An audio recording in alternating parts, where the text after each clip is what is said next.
নমস্কার, কেমন আছেন সবাই? আজকের আলোচনা ব্রহ্মা এই পৃথিবীতে নারী কিভাবে সৃষ্টি করেছিলেন। আমরা বলে থাকি যে এই পৃথিবীতে নারীকে বোঝা খুব কঠিন এবং অসম্ভব। আমরা জানলে অবাক হব যে ব্রহ্মা যখন নারীকে সৃষ্টি করেছিলেন তাকে খুব ধীর স্থিরভাবে সৃষ্টি করেছিলেন, আর এদের তৈরি করতে এতটাই সময় লেগেছিল যে দেবদূত আর ধৈর্য ধরতে না পেরে শেষে ব্রহ্মাকে প্রশ্ন করেন যে প্রভু, আপনার এই নতুন রচনা নারীর সৃষ্টি করতে এত সময় কেন লাগছে? আপনি তো এই বিশ্ব ব্রহ্মাণ্ড সৃষ্টি করতেও এত সময় নেননি। তো দেবদূতের এই কথা শুনে ব্রহ্মা উত্তর দেন যে দেবদূত, আমি রচনা করছি আমার সৃষ্টি যা সমস্ত পরিস্থিতিতে অটল থাকবে। পরিস্থিতি ভালো বা খারাপ যাই হোক না কেন, এরা কখনো বিচলিত হবে না। সর্বদা প্রতিটি পরিস্থিতি সে নিজেকে নিয়ন্ত্রণে রাখবে। তারপর পরিস্থিতি যতই ভয়ঙ্কর হোক না কেন, সবাইকে এরা খুশি রাখবে। তার গুণ এতই ভালো হবে যে সে তার পরিবার ও সন্তানদের এমনভাবে ভালোবাসবে, সমস্ত পৃথিবী একদিকে গেলেও নারীর ভালোবাসা থাকবে আর একদিকে।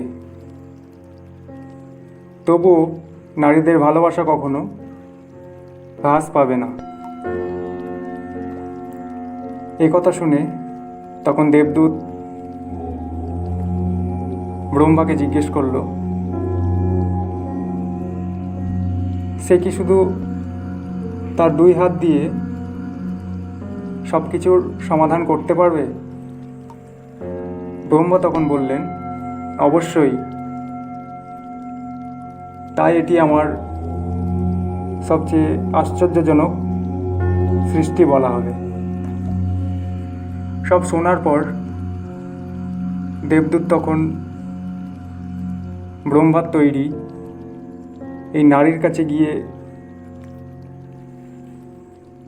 তার দুহাত দিয়ে দুই গাল স্পর্শ করলেন এবং বললেন, হে প্রভু, এ তো দেখছি খুব কোমল, সে এত কিছু করতে পারবে কিভাবে?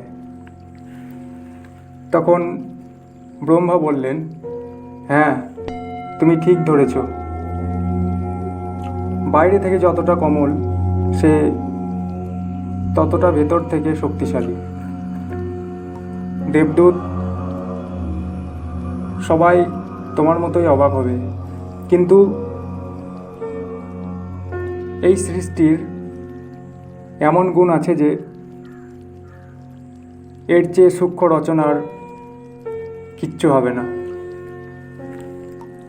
এবং এরা সমান মজবুত হবে।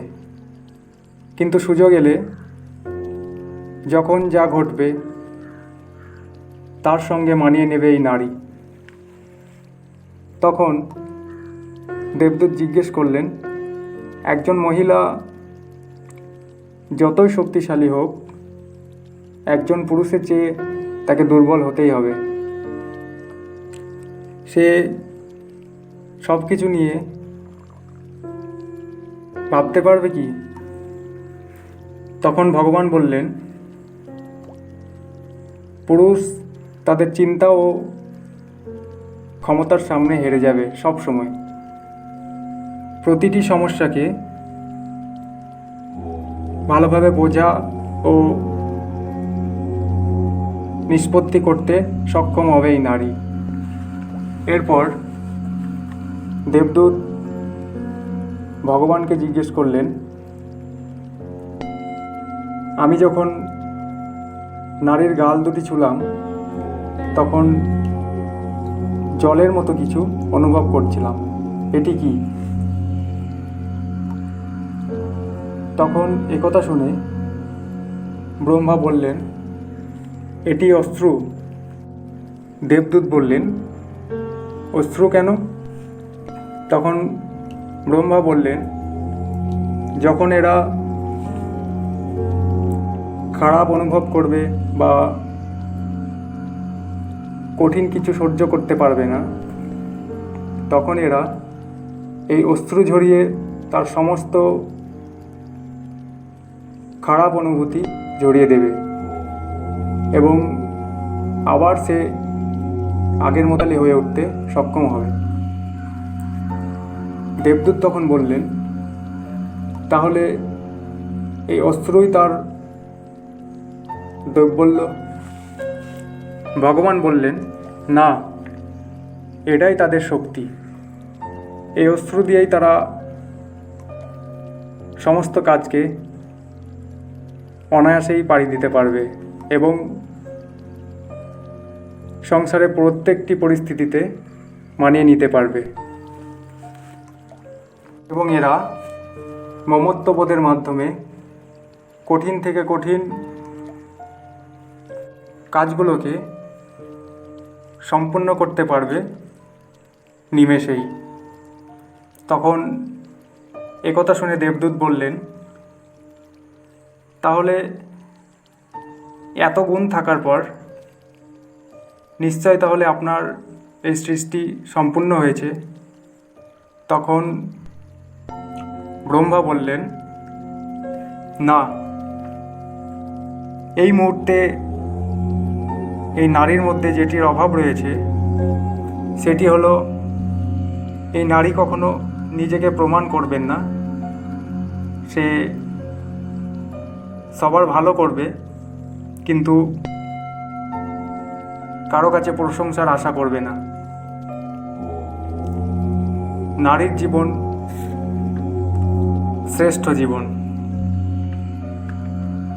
প্রতিটি দিন এই নারীর একটি নতুন জন্ম, একও জীবনের একটি নতুন শুরু। মানুষ বলে নারী মহান। মানুষ কি সত্যিই তাদের সম্মান করতে পারেন? মা, বোন, মেয়ে, কত নাম, এসবের মাঝে থেকেই যায় নারীর নাম। সে স্নেহে পরিপূর্ণ, সে স্নিগ্ধ, তবু সে নিজের অজান্তে। আমাদের প্রত্যেকের উচিত ঈশ্বরের এই সৃষ্টিকে সম্মান করা। তো আজকের ভিডিও আমরা এখানেই শেষ করছি। সবাই ভালো থাকবেন, সুস্থ থাকবেন। ভিডিও যদি ভালো লাগে অবশ্যই সাবস্ক্রাইব করবেন। নমস্কার।